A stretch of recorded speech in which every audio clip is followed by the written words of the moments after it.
Hello students, today let us study about the chapter electromagnetic induction. In that one, let us study the Faraday's law of electromagnetic induction. Faraday's law of electromagnetic induction. For that, you have to learn this diagram. See, here we have a coil. The coil is connected with the galvanometer to read the flow of the current. So, this is the bar magnet with the north pole and south pole. When we move the bar magnet into the coil, what happens? The field linked with the coil also changes. So, let us assume when the magnet is here, the field 1 is linked with the first coil. When we move further, the field 2 will be linked with the first coil.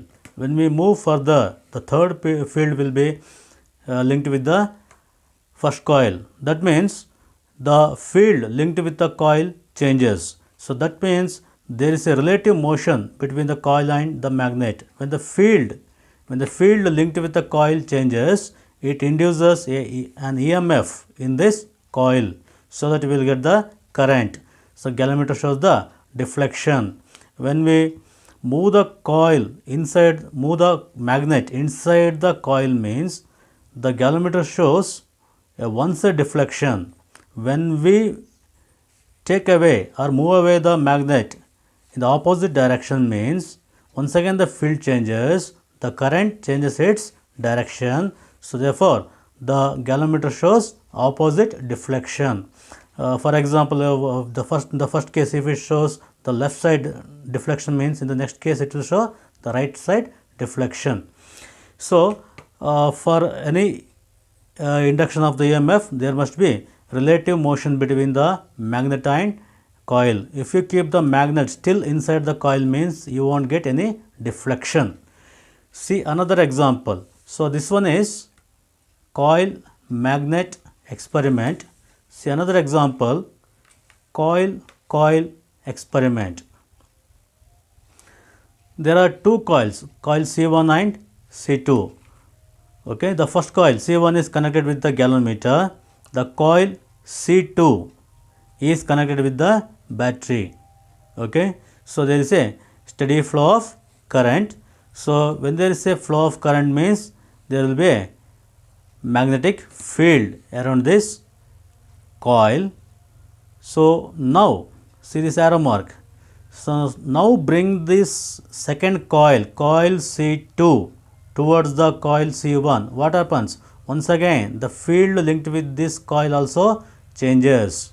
When we move the coil C2 towards the coil C1, therefore the field linked with the coil C1 also changes. For example, in the first case, if the field 1 is linked with the coil, means when we move further, the field 2 will be linked with the coil. When we move further, field 3 will be linked with the coil. So, that means when there is a change in the field with respect to the coil, then it will induce an EMF in this coil. Once again, you can see the deflection in the galvanometer. When you take away or move away this coil C2 in opposite direction, you can see the opposite deflection in the galvanometer. So, this is the experiment on using coils or coil experiment. We are using two coils. Okay. So, if you keep this coil still, means you won't get any deflection in this coil. So, this another one example is there. When you keep this still, coil C2 still, when you connect a key here, okay. So, when you switch on the key, that is make up.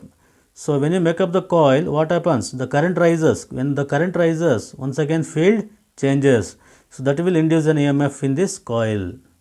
That means when you keep the coil C2 still. So, when you open the key, okay, so that is breakup. Once again current decreases in this coil. Once again the field or current, when the current changes, field also changes. So that will induce an EMF in this coil. So okay, that time also you will get the current in the coil C2. Okay. So when we increase the number of turns in this coil, we will get more deflection, or when we move this coil, or when we move this magnet with higher velocity or more speed, we will get more current. That means the rate of change of field is proportional to induced EMF. When you move this magnet with high speed, what happens?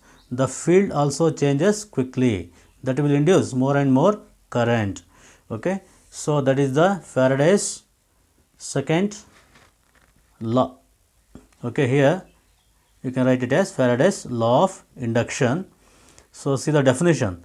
The magnitude of the induced EMF in a circuit is equal to the rate of change of magnetic flux through the circuit. So we have equation EMF E equal to minus d phi B by dt. What is phi? That is the flux. What is dt? You have to say it is rate of change of flux. Rate of change of flux is proportional to the induced EMF. That means when the field changes quickly, EMF also increases. Okay. When the field changing of the field is in the slower rate, means EMF is also less. That means EMF is directly proportional to rate of change of magnetic flux. Phi B indicates magnetic flux. B is the magnetic field. Okay. So why we use negative sign? The negative sign indicates the direction of the EMF or induced current. It is always opposite to the cause. Okay. Always in the opposite direction. Okay. That you will come to know in the Lenz's law. So this equation also can be written as E equal to minus N into d phi by dt. N indicates number of turns in the coil. N indicates number of turns in the coil. You have seen in the example. Here we have used 3 coils, 3 rings. Okay, 3 coils. If you increase the number of woundings, 10 means in here you have to write 10. In the place of N you have to write 10. There are 20 coils, means you have to write 20. Okay. So this is all about Faraday's law of induction. What is the definition? The magnitude of the induced EMF in a circuit is, the magnitude of induced EMF in a circuit is, that is E, is equal to the rate of change of magnetic flux, that is d phi by dt through the circuit. So you have to write this equation E equal to minus d phi by dt, where the negative sign indicates the direction of EMF and induced current, and phi b is the flux. Okay, magnetic flux. Okay, when you use different number of turns, means you have to use the term N. Okay, N indicates the number of turns of closely wounded coil. Okay, so this is all about the topic Faraday's law of induction. I hope you understood this topic. Thank you for watching the video. If you like the video, means please share it.